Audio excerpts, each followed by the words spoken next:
Hello everybody, foundation agri classes की इस बेहतरीन प्लेटफॉर्म पे आप सभी का स्वागत है। ये आप सभी को पता है हमारा जनरल एग्रीकल्चर का एक सीरीज स्टार्ट हुआ है और ये उस सीरीज में टोटल 15 लेक्चर्स होने वाले हैं। उनमें से ये लेक्चर 1 है। लेक्चर 1 का हमारा टाइटल है history and development of agriculture in India. और इस लेक्चर से चाहे एग्रीकल्चर का कोई सा भी एग्ज़ाम हो, 1-2 क्वेश्चन डेफिनेटली आते हैं। तो जैसा कि हमने आपको इंट्रोडक्शन लेक्चर में बताया था कि हमारे नोट्स में क्या क्या होने वाला है, तो एक बार अपना ओरिजिनल नोट्स देख लेते हैं। तो ये हमारा पार्ट 1 का नोट्स है और यह जो नोट्स है ICR, JRF, SRF, IBPS, AFO, ASR, net या फिर BHU, IARI, कोई सा भी इंट्रेंस एग्ज़ाम हो या किसी भी स्टेट का इंट्रेंस एग्ज़ाम हो, उसके लिए बहुत ज़्यादा इम्पोर्टेंट होने वाला है। तो ये हमारे नोट्स का कंटेंट आपको दिख रहा है, बिल्कुल सिस्टमेटिकली प्री इंडिपेंडेंस से हमने स्टार्ट करा है। जो कॉलेज खुले थे, मतलब सब कुछ सिस्टमेटिकली लिखा हुआ है और सारे टेबल्स, एक तो टेबुलर फॉर्म में है सारे कंटेंट ताकि आपको ईजिली याद हो जाए। दूसरा, हर एक टेबल के नीचे उसमें से मोस्ट प्रोबेबली क्या पूछे जाने की प्रोबेबिलिटी है वो 2-3 लाइन में दिया हुआ है। और हर एक टेबल में आपको ये स्टार भी दिखेगा, उससे आपको पता चल जाएगा कौन सा पॉइंट ज़्यादा रिलेवेंट है आपके एग्ज़ाम के लिए और कौन सा कम रिलेवेंट है। उसके अलावा हमने निमोनिक्स भी ऐड करी है। जो भी चीज़ें बार बार पूछी जाती हैं उसके लिए खास करके हमने निमोनिक्स भी ऐड करा है, ताकि अगर आपको याद करने में दिक्कत हो तो आप उस निमोनिक्स को भी देख के एक बार में याद कर सकते हैं। और बिल्कुल सिस्टमेटिकली ऑर्गेनाइज है नोट्स और अट्रैक्टिव भी काफ़ी है। इसके साथ साथ लास्ट में आपको प्रीवियस ईयर में पूछे गए सारे क्वेश्चंस मिल जाएंगे, जैसे ICR में जो पूछे जाते हैं क्वेश्चन, IBPS, AFO में जो पूछे गए हैं इस पार्टिकुलर लेक्चर से, किसी स्टेट एंट्रेंस एग्ज़ाम में पूछा गया है तो वो सब मेंशन किया गया है। और हर एक लेक्चर के लास्ट में 50-60 वन लाइनर्स मिलेंगे आपको, और सिर्फ ये वन लाइनर ही लास्ट में आप देख के चले जाओगे तो आपके टॉपिक का 100% कंप्लीट हो जाएगा। तो अब हम अपने PPT पे शिफ्ट हो जाते हैं और जैसे ही हमारा ऐप लाइव होता है आपको हमारे ऐप में वो नोट्स भी मिल जाएगा। और वो उतना डिटेल्ड नोट्स का एक्सप्लेनेशन यूट्यूब पे पॉसिबल नहीं है क्योंकि उतना कंटेंट कंज्यूम करने वाले भी नहीं हैं, तो हम उसी को थोड़ा शॉर्ट करके और प्रेजेंट कर रहे हैं इस लेक्चर में। बाकी हमारे ऐप में उसका डिटेल्ड एक्सप्लेनेशन भी मिलेगा और वो नोट्स भी आपको ऐप में अवेलेबल हो जाएगा और बहुत जल्द हमारा ऐप लाइव हो जाएगा। आप जस्ट कनेक्टेड रहें इस चैनल से, आपको अपडेट मिल जाएगा। तो सबसे पहले हम देख रहे हैं overview of Indian agriculture history. Overview हम देखने वाले हैं और ये सारे ही एग्ज़ाम्स में हर बार पूछा जाता है। तो आप सभी एग्रीकल्चर के ही स्टूडेंट हैं तो आप सभी को पता होगा कि एग्रीकल्चर स्टार्ट कब हुआ है, 10,000 ईयर्स पहले। ये तो अभी से टाइम काउंट किया जाए तो 10,000 ईयर्स पहले। अगर हम इसको BC में लिखना चाहें तो कितना BC पहले होगा ये आप कमेंट बॉक्स में बताइए। फिर scientific and institutional development agriculture का ट्रूली कब स्टार्ट हुआ था, ब्रिटिश कॉलोनियल इरा के टाइम पे, यानी 19th सेंचुरी में। उससे पहले जो हम खेती करते थे वो ट्रेडिशनल और सब्सिस्टेंस फार्मिंग था। सब्सिस्टेंस फार्मिंग का मतलब होता है कि जितना हमें ज़रूरत था उतना हम उगाते थे, एक्स्ट्रा नहीं उगाते थे। तो ये कंडीशन था पहले, लेकिन ब्रिटिश जब आए तो उनको एक्सपोर्ट करके ले जाना था अपने कंट्री में, तो वो एक्स्ट्रा कल्टीवेशन स्टार्ट करवाए थे। इस पर्टिकुलर सेक्शन में हम 1880, जबकि agriculture as a department establish किया गया था उस टाइम से अभी तक का कंप्लीट डेवलपमेंट देखेंगे। The British established department of agriculture in 1880। Department of agriculture कब एस्टेब्लिश किया गया, 1880 में, यानी कि 1880 से कहानी शुरू हुई है। फिर 1901 से 1905 के बीच में 6 एग्रीकल्चर कॉलेज बनाए गए थे। इंडिया में 6 एग्रीकल्चर कॉलेज बनाए गए। हम अभी देखने वाले हैं डिटेल में क्या क्या था। तो Indian agriculture was largely traditional and subsistence based. हमारा जो एग्रीकल्चर था वो ट्रेडिशनल था और सब्सिस्टेंस बेस्ड था। कब, ब्रिटिश इंटरवेंशन से पहले, यानी ब्रिटिश इरा से पहले। तो ये वो 6 कॉलेज हैं जो 1901 से 1905 के बीच में बनाए गए थे। तो ये टाइम भी आपको याद रखना है और इनका कॉलेज का लोकेशन भी अच्छे से याद रखना है विथ स्टेट। तो सबसे पहला तो साबौर भागलपुर में बनाया गया है जो कि बिहार में लोकेटेड है, और इसको हम oldest surviving agriculture college in India के नाम से भी, मतलब ऐसा इसको डिजिग्नेट किया जाता है। दूसरा कॉलेज पुणे महाराष्ट्र में खोला गया, तीसरा नागपुर में, चौथा कानपुर में, पांचवा कोयम्बटूर में, और जो छठा कॉलेज है वो लयालपुर में स्टार्ट हुआ था।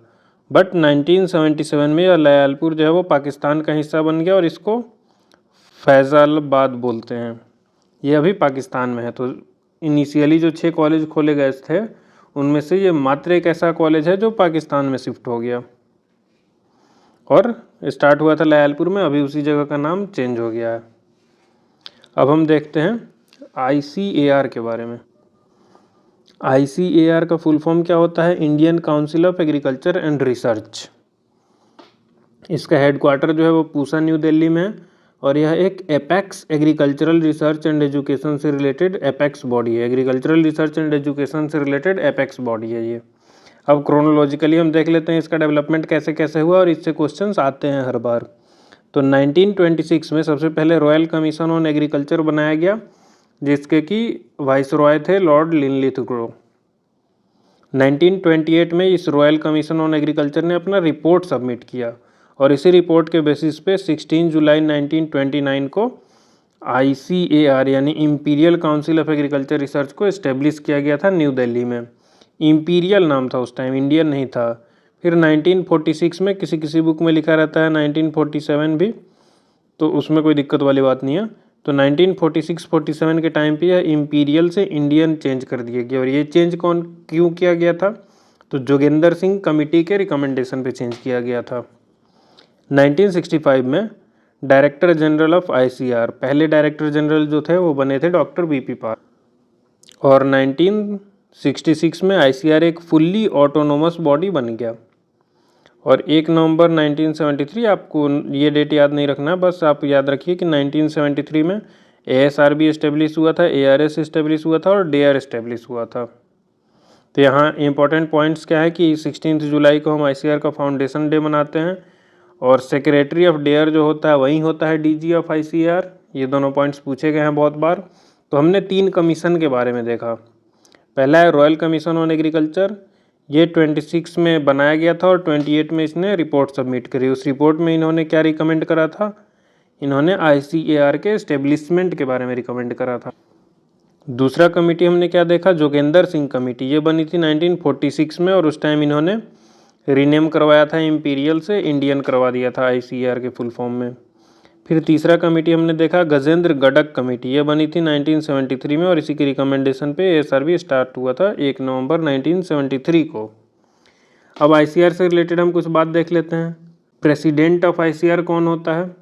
ICAR का प्रेसिडेंट वही होता है जो यूनियन मिनिस्टर ऑफ एग्रीकल्चर होता है। और ICAR का DG यानी डायरेक्टर जनरल जो अभी के टाइम पे हैं वो हैं डॉक्टर मंगीलाल जाट। और इन्होंने अप्रैल 2025 में यह कमान संभाली थी। और जैसा कि हमने अभी भी डिस्कस किया कि जो DG होगा वहीं सेक्रेटरी भी होगा DARE का, तो DARE के सेक्रेटरी भी यही हैं डॉक्टर मंगीलाल जाट। इसके साथ ये भी पूछा जाता है कि फर्स्ट DG कौन थे ICAR के? तो वो थे डॉक्टर BP पाल और ये 1965 में बने थे। हेडक्वार्टर पूसा न्यू दिल्ली में और ICAR का फाउंडेशन डे 16 जुलाई 1929 को मनाते हैं। आगे अब हम ICAR को देखने के बाद अब IARI के रिलेटेड पॉइंट्स डिस्कस कर लेते हैं। IARI का फुल फॉर्म क्या है? Indian agriculture research institute. इसे हम पूसा इंस्टीट्यूट भी बोलते हैं क्योंकि ये पूसा में लोकेटेड है। इसका हेडक्वार्टर जो है वो पूसा न्यू दिल्ली में लोकेटेड है और यह एक डीम्ड यूनिवर्सिटी है 1958 से लेके अभी तक। तो इसका हिस्ट्री हम देख ले एक बार। तो 1905 में इसको इस्टेब्लिश किया गया था पूसा समस्तीपुर में, जो कि बिहार में लोकेटेड है। और उस टाइम इसको एग्रीकल्चर रिसर्च इंस्टीट्यूट नाम से इस्टेब्लिश किया गया था, यानी क्या था वो? ARI। अभी फिर 1911 में इसको रीनेम कर दिया गया इंपीरियल एग्रीकल्चर रिसर्च इंस्टीट्यूट। ये इंपीरियल वर्ड ब्रिटिश इरा से ही रिलेटेड है। तो इंपीरियल एग्रीकल्चर रिसर्च इंस्टीट्यूट हो गया। पहले क्या था? ARI। फिर 1911 में क्या हो गया? IARI। और 1923 से वहाँ diploma as a course start कर दिया गया। सब कुछ अच्छा चल रहा था। फिर 1934 में अर्थक्वेक आ गया और अर्थक्वेक आने की वजह से ये बिहार वाला कैंपस जो है वो डैमेज हो गया, तो फिर हमको इसे शिफ्ट करना पड़ा। 1936 में इसको शिफ्ट कर दिया गया बिहार से न्यू दिल्ली में। और फर्स्ट डायरेक्टर कौन बने? Doctor B Viswanathan. फिर 1947 यानी आज़ादी के बाद इसका नेम इंपीरियल से इंडियन कर दिया गया। 1956 में diploma upgraded to equivalent to MSc, यानी कि MSc तक के कोर्सेस आ गए थे इसमें। और 58 में IARI को ग्रांट कर दिया गया था डीम्ड यूनिवर्सिटी। और अभी के टाइम पे डायरेक्टर कौन है IARI के? डॉक्टर अजय कुमार सिंह। ये करंट अफेयर्स की बात है, ये चेंज भी हो सकता है, तो आप एक बार जब भी एग्ज़ाम देने जाएँ तो इसको चेक करके ही जाएँ। अब यहाँ आप एग्रीकल्चर स्टूडेंट हैं तो इन जनरल आपसे कोई पूछ सकता है कि why is New Delhi IARI called Pusa. तो पूसा उसको इसलिए बोलते हैं क्योंकि IARI ओरिजिनेट कहाँ हुआ है, पूसा बिहार में ओरिजिनेट हुआ है 1905 में। फिर आफ्टर 1934 यानी अर्थक्वेक के बाद उसको शिफ्ट किया गया था दिल्ली में, बट उसका नाम चेंज नहीं किया गया। अब ये जो सारा हिस्ट्री का पॉइंट है इसको डिस्कस करने के लिए सबसे पहले मतलब याद रखने के लिए सबसे पहले तो 1905 में ये इस्टेब्लिश हुआ, फिर अर्थक्वेक आ गया 34 में, तो 36 में इसको दिल्ली में शिफ्ट कर दिया गया, 58 में इसको डीम्ड यूनिवर्सिटी बना गया, और 36 और 58, बस ये 4 लेटर्स आपको याद रहे तो ये पूरा सीक्वेंस आपको याद रहेगा। और ज़्यादातर क्वेश्चन इसी पॉइंट से आता है, 5, 34, 36, 58। एक बार और देख लीजिए, इरेज हो जा। 5, 34, 36 और 58, इन पॉइंट से ज़्यादा क्वेश्चन आते हैं। इधर ये स्टार ऑलरेडी है आपको बताने के लिए। फिर सेक्शन 4 में हम डिस्कस कर रहे हैं 4 डीम्ड यूनिवर्सिटीज़ इन एग्रीकल्चर। ऐसी डीम्ड यूनिवर्सिटीज़ तो बहुत सारी हैं इंडिया में, बट ऐसा डीम्ड यूनिवर्सिटी जो एग्रीकल्चर से रिलेटेड है तो वो 4 है इंडिया में, और ये बहुत बार पूछा जाता है एग्जाम में। सबसे पहला तो हमने अभी डिस्कस किया जो कि है IARI, ये एग्रीकल्चर क्रॉप से रिलेटेड है, हॉर्टिकल्चर और जेनेटिक्स से रिलेटेड है। फुल फॉर्म क्या है, इंडियन एग्रीकल्चरल रिसर्च इंस्टीट्यूट। इसका लोकेशन है पूसा, न्यू दिल्ली, और ये एस्टेब्लिश हुआ है 1905 में, और इसको डीम्ड यूनिवर्सिटी 58 में बनाया गया, 1958 में। फिर दूसरा है NDRI, उसका फुल फॉर्म है नेशनल डेयरी रिसर्च इंस्टीट्यूट। ये डेयरी साइंस और टेक्नोलॉजी से रिलेटेड है, और ये लोकेटेड है करनाल, हरियाणा में। इसका एस्टेब्लिशमेंट ईयर है 1923, और ये भी एक डीम्ड यूनिवर्सिटी है।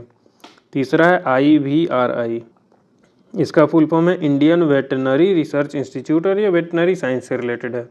ये इज्जत नगर बरेली यूपी में है, और ये इस्टेब्लिश तो हुआ है 1889 में, बट इसको डीम्ड यूनिवर्सिटी बनाया गया 1989 में।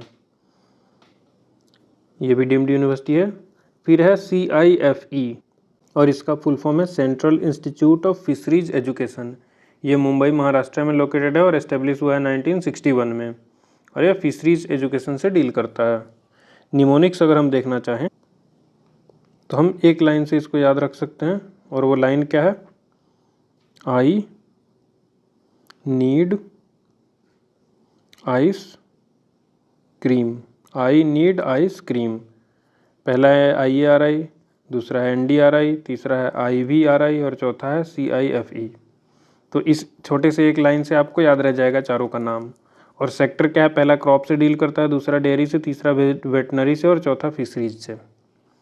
आगे हम देखते हैं डीम्ड और सेंट्रल एग्रीकल्चरल यूनिवर्सिटीज़ के बारे में, और फिर सेंट्रल यूनिवर्सिटीज़ के बारे में भी देखेंगे। तो सबसे पहले देख लेते हैं डीम्ड यूनिवर्सिटी, जो कि हमने पहले डिस्कस किया। फिर सेंट्रल एग्रीकल्चरल यूनिवर्सिटीज़ में डिफरेंस क्या होता है, गवर्नड होते हैं। डीम्ड यूनिवर्सिटी जो है वो UGC प्लस ICAR से गवर्नड होती हैं, और वो 4 हैं डीम्ड यूनिवर्सिटीज़। सेंट्रल यूनिवर्सिटी जो है वो सेंट्रल गवर्नमेंट के डायरेक्ट कंट्रोल में होता है, और इंडिया में 3 सेंट्रल एग्रीकल्चरल यूनिवर्सिटी है। एग्जाम्पल्स यानी कि चारों कौन कौन से हैं, IARI, NDRI, IVRI, CIFE। इसके लिए हमने देख लिया आई नीड आइसक्रीम। फिर 3 सेंट्रल यूनिवर्सिटीज़ कौन है, एक तो CAU इम्फाल में लोकेटेड है, दूसरा RLB CAU झांसी में है, और तीसरा तो वही समस्तीपुर में ही है। प्राइमरी फंक्शन क्या होता है, डीम्ड यूनिवर्सिटी जो है वो रिसर्च और हायर एजुकेशन पे फोकस करता है, और सेंट्रल यूनिवर्सिटी जो है उसका फोकस होता है टीचिंग पे, रिसर्च पे, प्लस एक्सटेंशन वर्क पे। 3 central agricultural universities in India. India में कौन से 3 सेंट्रल एग्रीकल्चरल यूनिवर्सिटी हैं, पहला तो है CAU इम्फाल, मणिपुर में लोकेटेड है। दूसरा है रानी लक्ष्मीबाई सेंट्रल एग्रीकल्चरल यूनिवर्सिटी, जो कि झांसी उत्तर प्रदेश में लोकेटेड है। और तीसरा है doctor Rajendra Prasad central agricultural university, जो कि समस्तीपुर बिहार में लोकेटेड है। और ये समस्तीपुर वही जगह है जहाँ पे इनिशियली IARI बना था। फिर ये तो हो गया 3 सेंट्रल यूनिवर्सिटी जो कि कोर एग्रीकल्चर मतलब सिर्फ एग्रीकल्चर पे फोकस कर रहे हैं।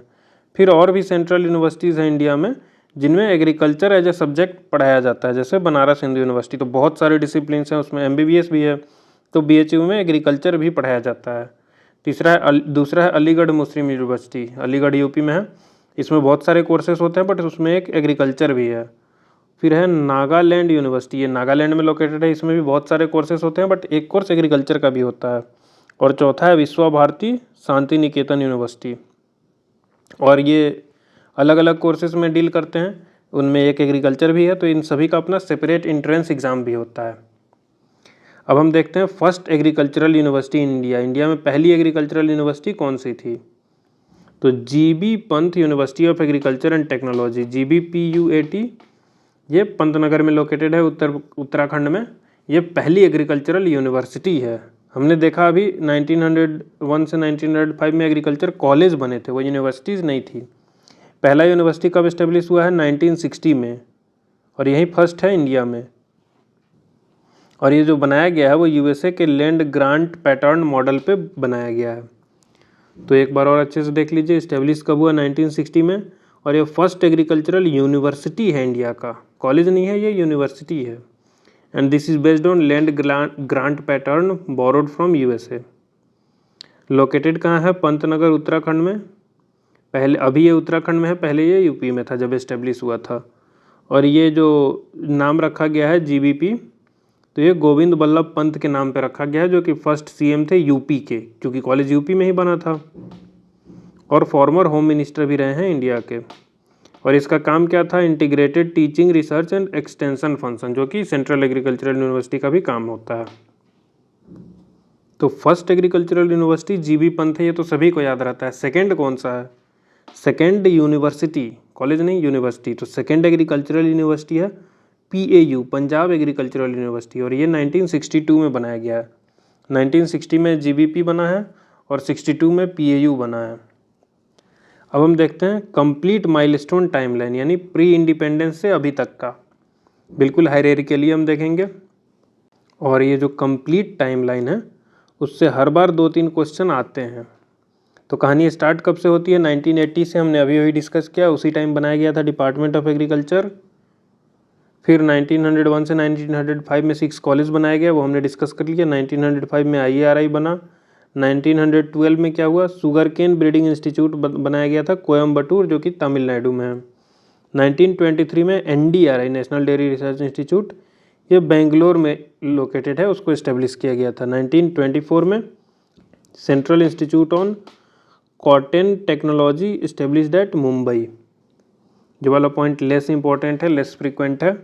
1926 में रॉयल कमीशन ऑन एग्रीकल्चर बनाया गया था, और उसके वाइसरॉय थे लॉर्ड लिनलिथ, ये बहुत बार आया है। रॉयल कमीशन ने रिपोर्ट सबमिट किया 28 में, और 29 में ICAR को बना दिया गया था। 1930 में Indian agricultural statistics research institute IASRI start हुआ था, और फिर उसको रीनेम किया गया था 1978 में। 34 में अर्थक्वेक आने की वजह से बिहार से दिल्ली शिफ्ट हो गया था कैंपस। 35 में DMI इस्टेब्लिश किया गया था, यानी कि directorate of marketing and inspection, ये 35 में इस्टेब्लिश हुआ। और 36 में शिफ्ट कर दिए थे हम लोग IARI को। National institute of research on jute and allied fibres technology, जो कि कोलकाता में लोकेटेड है, ये 39 में इस्टेब्लिश हुआ था। ये जूट का, स्पेशली कॉटन और जूट का हमने यहाँ मेंशन किया, क्योंकि ये इन दोनों से बार बार एग्जाम्स में क्वेश्चन देखे जाते हैं। 1946 में रीनेम कर दिया गया, 47 में इसको रीनेम कर दिया गया, और बहुत बुक्स में 47 ही रहता है दोनों के लिए, कि आज़ादी के बाद ही रीनेम हुआ है दोनों। ये माइलस्टोन है, तो ये तो थोड़ा सा फैक्चुअल डाटा ही है, फिर भी इसको इंटरेस्टिंग के साथ साथ एग्जाम रिलीवेंस के साथ यहाँ प्रेजेंट किया गया है, ताकि आप कम टाइम में मैक्सिमम चीज़ों को रिवाइज कर पाएँ। 1947 में central inland fisheries research institute बनाया गया था। 1947 में ही 3 चीज़ें हुई हैं, एक तो ICAR सेंट्रल फिशरीज वाला बनाया गया, फिर सेंट्रल मेराइन फिशरीज और टोबैको रिसर्च इंस्टीट्यूट, और ये दोनों लेस फ्रीक्वेंट है तो कोई दिक्कत नहीं है, बट फिर भी टोबैको रिसर्च इंस्टीट्यूट वाला याद होना चाहिए। 47 आज़ादी से जस्ट पहले ICAR ने बनाया था सेंट्रल टोबैको रिसर्च इंस्टीट्यूट। फिर 49 में central potato research institute Shimla में बनाया गया। 52 में एरिड जोन रिसर्च इंस्टीट्यूट, जिसे हम कजरी बोलते हैं, ये जोधपुर में बनाया गया था। फिर 1957 में AICRP ऑन मेज स्टार्ट किया गया था। ये पहला AICRP था, और पहला क्रॉप कौन सा था? मेज का। First ईवर coordinated project in India. तो पहला AICRP कब स्टार्ट किया गया? 1957 में। कौन से क्रॉप पे? मेज पे स्टार्ट किया गया। तो ये पहला AICRP है, इसलिए ज़्यादा इंपॉर्टेंट हो जाता है। और ये पहला क्रॉप है तो ये भी ज़्यादा इंपॉर्टेंट हो जाता है। देखिए ये क्वेश्चन ज़्यादा बार पूछा गया है। 1957 में ही प्राइमरी वेयर हाउसिंग एजेंसी को इस्टेब्लिश करी गई। और 1958 में IARI ग्रांटेड हो गया डीम्ड यूनिवर्सिटी का स्टेटस। और 2 अक्टूबर 1958 क्या होता है 2 अक्टूबर को? यस, इसी वजह से नाफेड इस्टेब्लिश किया गया था 2 अक्टूबर 1958 को। नाफेड का फुल फॉर्म क्या है? National agricultural cooperative marketing federation. फिर 1960 में फर्स्ट एग्रीकल्चरल यूनिवर्सिटी। पहले कॉलेज तो बन चुके हैं बट यूनिवर्सिटी फर्स्ट टाइम कब बनी है? 1960 में। और दूसरा यूनिवर्सिटी 62 में। फिर 65 में food corporation of India FCI establish हुआ। और अभी आप लोगों में से बहुत लोग इसका भी प्रिपरेशन कर रहे होंगे, इसमें भी हर साल वैकेंसीज आती हैं। 1965 में ही National Dairy Development Board NDDB Anand Gujarat में इस्टेब्लिश किया गया। और 65 में ही CACP यानी Commission for Agriculture Cost and Price establish किया गया था। और 65 में ही पहले DG बने थे डॉक्टर BP पाल। 1965-66 के टाइम पे ग्रीन रिवोल्यूशन आया था इंडिया में।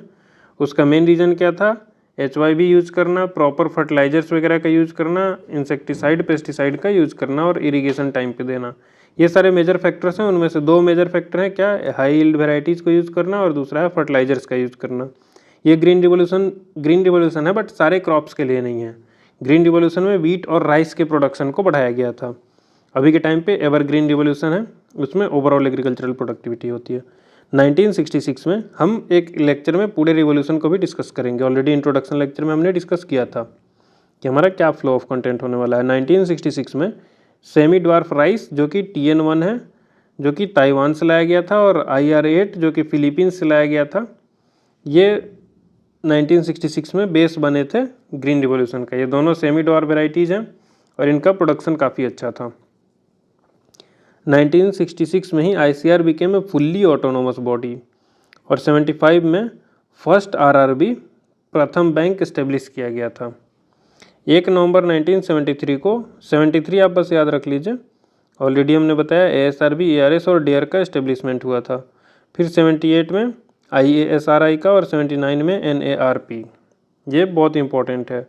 National agricultural research project launched होता है। यहाँ एग्रीकल्चरल रिसर्च प्रोजेक्ट्स दिए जाते हैं और ज़्यादातर एग्रीकल्चरल यूनिवर्सिटीज़ में इस प्रोजेक्ट की हेल्प से काफ़ी फैसिलिटीज़ मिलती हैं स्टूडेंट्स को। अब हम मॉडर्न इरा को डिस्कस करेंगे। पहले हमने 2 स्लाइड्स में डिस्कस किया प्री इंडिपेंडेंस से लेके 1947 तक का, और अगले स्लाइड में हमने देखा 47 से 1980 तक का। ये पोस्ट इंडिपेंडेंस था। पहला प्री इंडिपेंडेंस का कहानी, फिर पोस्ट इंडिपेंडेंस का कहानी। उसमें से मेजर कवर किया गया है इस PPT में, कुछ और एक्स्ट्रा 2-4 पॉइंट्स है तो वो आपको नोट्स में मिल जाएंगे। फिर अब मॉडर्न इरा यानी 1980 से अभी प्रेजेंट तक का टाइम। तो 12 जुलाई 1982 को नाबार्ड इस्टेब्लिश किया गया। 1984 को नेशनल हॉर्टिकल्चर बोर्ड इस्टेब्लिश किया गया। 1985 को central research institute for dryland agriculture, ये हैदराबाद में इस्टेब्लिश किया गया। 1986 में अपेडा लाया गया प्रमोट करने के लिए एग्रीकल्चरल एक्सपोर्ट को। ये पॉइंट इंपॉर्टेंट हो जाता है आपके लिए। हाँ, यहाँ भी स्टार भी ज़्यादा मारा हुआ है। एक्सपोर्ट को प्रमोट करने के लिए अपेडा इस्टेब्लिश किया गया था। और 1987 में मैनेज से तो बहुत इंपॉर्टेंट इंस्टीट्यूट है, national institute of agriculture extension management. जो भी एक्सटेंशन से PG करना चाह रहे हैं उनके लिए एक बहुत अच्छा ऑप्शन है, और PhD भी आप करना चाहें तो बेटर रहेगा। 1998 में NATP यानी national agricultural technology project start हुआ था। और 2001 में PPB-FR आया था। ये बहुत सारे एग्जाम्स में पूछा गया, और खासकर GPB जेनेटिक्स से रिलेटेड जो भी एग्जाम्स में उनमें ये फ्रीक्वेंटली पूछा जाता है, हर बार पूछा जाता है। PPB and FR authority, plant variety protection and farmers rights act 2001 में आया था। 2004 में national commission on farmers NCF, इसकी वजह से क्या, फार्मर्स की सुसाइड कम हो गई, फार्मर्स के बातों को सुना जाने लगा। 2006 में national agricultural innovative project start हुआ, और ये इंड टू इंड अप्रोच था। तो ये हमने हिस्ट्री के कुछ माइलस्टोन्स डिस्कस करें। अगर आप इस PPT को भी सिर्फ रिवाइज कर ले तब भी आपका मेजर चंक सिलेबस का पूरा हो जाएगा। और ये PPT तो हम आपको टेलीग्राम पे शेयर कर देंगे, तो टेलीग्राम का लिंक है डिस्क्रिप्शन में, आप वहाँ कनेक्ट होकर PPT डाउनलोड कर सकते हैं। ग्रीन रिवॉल्यूशन से हर बार क्वेश्चन आता है, उसके बारे में थोड़ा डिस्कस कर लेते हैं। उसका टाइमिंग क्या था, 65 667। और ये ग्रीन रिवॉल्यूशन जो है वो मोस्ट ट्रांसफॉर्मेटिव इवेंट है इंडियन एग्रीकल्चर की हिस्ट्री में। ग्रीन रिवॉल्यूशन के की ड्राइवर्स क्या क्या थे? सबसे पहले तो हाई यील्डिंग वैरायटीज, जिसे HY भी बोलते हैं, वो यूज़ करी गई थी वीट और राइस की। हाई यील्डिंग वैरायटीज कैसी थी? सेमी ड्वार्फ वीट वैरायटीज, जो कि सीमिट मैक्सिको से लाया गया था और वहाँ डॉक्टर नॉर्मन बारलॉग ने वो भेजा था। सेमी ड्वार्फ राइस वैरायटीज़ में TN1 ताइवान से लाया गया है और IR8 फिलीपींस से लाया गया है। इन वैरायटीज़ का ज़्यादा रोल था, यानी सेमी ड्वार्फ वैरायटीज़ का। Increase use of chemical fertilisers, हमने बताया कि सबसे मेन रीज़न है HY और फिर है फर्टिलाइज़र। उसके बाद हमने मैनेजमेंट प्रैक्टिसेस भी अच्छे से करी थी ग्रीन रिवॉल्यूशन के टाइम, क्योंकि वो साइंटिफिक फार्मिंग का अप्रोच था। पेस्टिसाइड्स और प्लांट प्रोटेक्शन केमिकल्स का भी यूज़ किया गया। एग्रोनॉमिक प्रैक्टिसेस को भी इम्प्रूव करी गई थी। तो इन सभी के कंबाइंड इफेक्ट से क्या हमको इतना हाई प्रोडक्टिविटी मिला था। बट फिर भी अगर दो मेजर पॉइंट्स पूछे जाए तो HY और फर्टिलाइजर्स की साइंटिस्ट जो ग्रीन रिवॉल्यूशन से रिलेटेड है। सबसे पहले तो ग्रीन रिवॉल्यूशन के फादर वर्ल्ड में कौन है? Norman E बारलॉग। ये USA के हैं और सीमिट में काम कर रहे थे। इन्होंने डेवलप करा था सेमी ड्वार्फ वीट को और उनको इसके लिए नोबेल प्राइज़ भी मिला है 1970 में। और इन्हीं को बोला जाता है father of green revolution world का। और MS स्वामीनाथन को father of green revolution in India बोला जाता है। इन्होंने अडॉप्ट करा था high yielding wheat varieties India के लिए।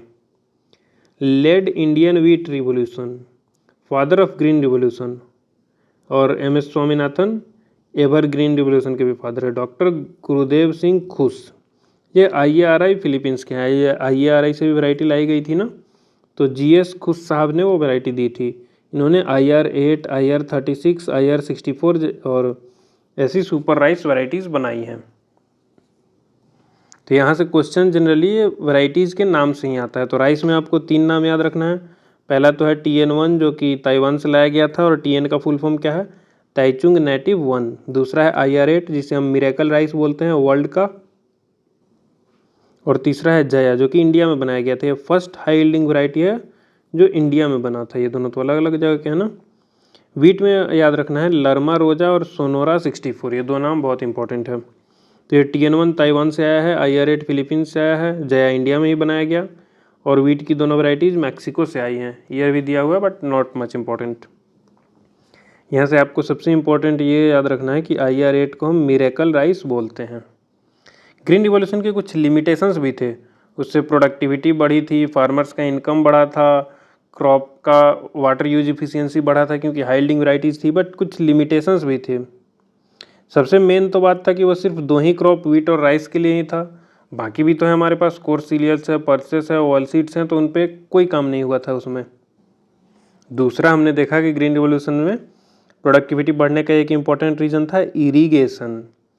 तो यानी कि ग्रीन रिवॉल्यूशन जो था वो लिमिटेड था सिर्फ इरीगेटेड एरियाज़ में। और अभी के टाइम पे भी इंडिया का 60% फार्मिंग जो है वो रेनफेड होता है, इरीगेशन नहीं प्रीफर कर पाते हैं फार्मर्स। और इसी के साथ साथ चूँकि पहला फैक्टर तो हाई यील्डिंग वैरायटीज़ थी, तो और दूसरा फैक्टर क्या था? फर्टिलाइजर्स का यूज़ करना। तो इस वजह से इंक्रीज्ड डिपेंडेंसी हो गया केमिकल फर्टिलाइजर्स से, और फर्टिलाइजर्स ज़्यादा डालने से सॉइल डिग्रेडेशन हुआ। इकोलॉजिकल कंसर्न्स भी थे क्योंकि हम डैमेज कर रहे थे नेचुरल सॉइल को और उसके इकोसिस्टम को। Water logging, soil salinity, loss of biodiversity. Ever green revolution MS Swaminathan ने दिया। ग्रीन रिवॉल्यूशन तो नॉर्मन बारलॉग साहब का है। और एवर ग्रीन रिवॉल्यूशन ने achieved food security without ecological harm, यानी यहाँ सस्टेनेबल ग्रोथ की बात करी गई है।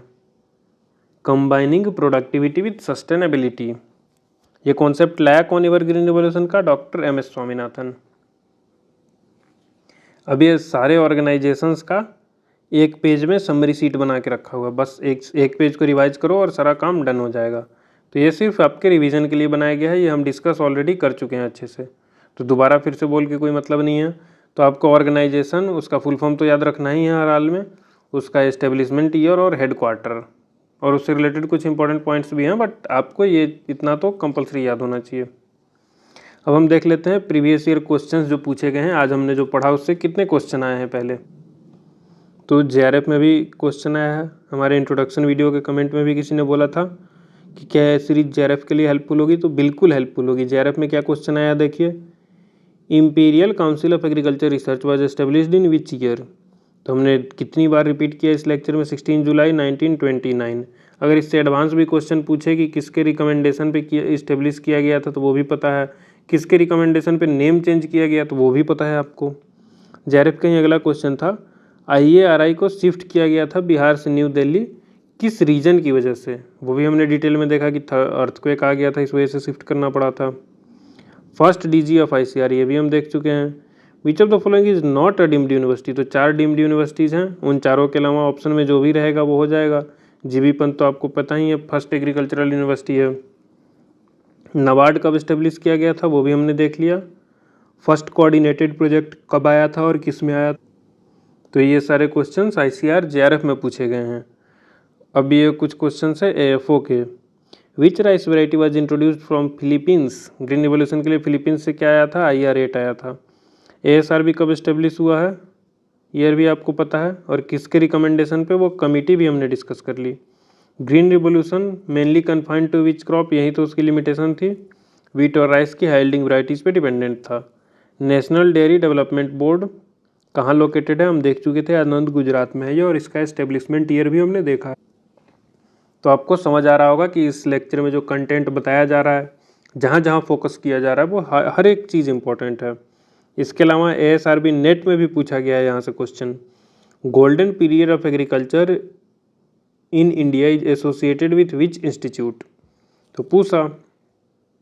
अगला नेट का ही क्वेश्चन है, ICAR name was changed from imperial to Indian based on the recommendation of, मैंने बोला ना, यहाँ JRF में जो क्वेश्चन पूछा जाता है उसी का थोड़ा सा एडवांस वर्जन आता है नेट और ARS में।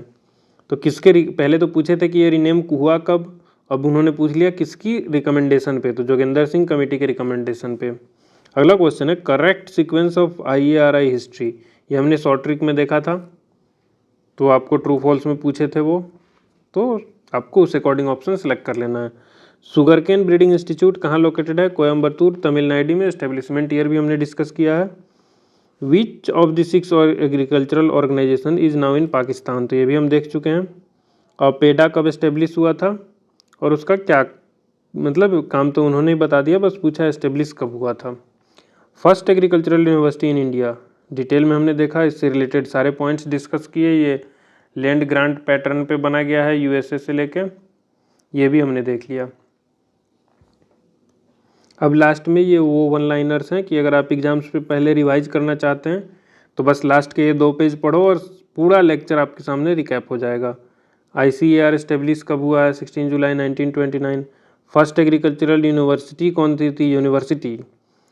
IARI ओरिजिनली कहाँ लोकेटेड है, ये भी पूछा गया है। क्यों शिफ्ट किया गया, अभी हमने प्रीवियस ईयर में ही देखा। First Indian director of IARI, वो भी हमने देखा था, डॉक्टर B विश्वनाथन 36 में बने थे। कितनी डीम्ड यूनिवर्सिटीज़ हैं। फर्स्ट DG कौन है ICAR के, कब ICAR ऑटोनोमस बॉडी बना है, ASRB फाउंड कब किया गया था, DARE के सेक्रेटरी का और क्या काम होता है, नाबार्ड का फाउंडेशन डे, ICAR का फाउंडेशन डे, तो ये हम डिस्कस कर चुके हैं। बस 50 पॉइंट्स में इस पूरे लेक्चर को समराइज़ कर दिया गया है, और सिर्फ ये 50 पॉइंट्स भी आपको याद रहता है तो majority of the questions related to this topic will be sorted. So thank you for watching the lecture. General agriculture series का ये पार्ट 1 है, 15 पार्ट्स आने वाले हैं टोटल। तो ये PPT जो है हम टेलीग्राम पे शेयर कर देंगे, और टेलीग्राम पे आपको ये PPT मिल जाए या कहीं से भी मिले तो आप इधर क्लिक करके ज्वाइन कर सकते हैं हमारे अदर हैंडल्स को। तो stay connected to the channel, subscribe the channel, ताकि आपको पार्ट 2 आते ही जल्दी पता चल जाए। पार्ट 2 में हम एग्रीकल्चरल इंस्टीट्यूट्स के बारे में देखेंगे। ICAR का इंस्टीट्यूट होगा, NRC होगा और डायरेक्टरेट्स होगा। तो यहाँ तो कुछ वैसे समझने वाला बात है नहीं, बट चूँकि हमारे नोट्स में निमोनिक्स भी हैं तो इस वजह से हम इस लेक्चर को भी अच्छे से कवर करेंगे। हर एक मेजर इंस्टीट्यूट का निमोनिक्स भी देखेंगे, और साथ में आपको ये भी बताएंगे कि कौन सा आपको याद रखना है, कौन सा स्किप कर सकते हैं। इसके अलावा अगर आपको कोई सजेशन देना हो इस लेक्चर के रिगार्डिंग, हमारे PPT के रिगार्डिंग, हमारे कंटेंट के रिगार्डिंग, तो you are free to comment in the comment box. So see you in the next lecture. Till then, keep learning and keep smiling. Bye.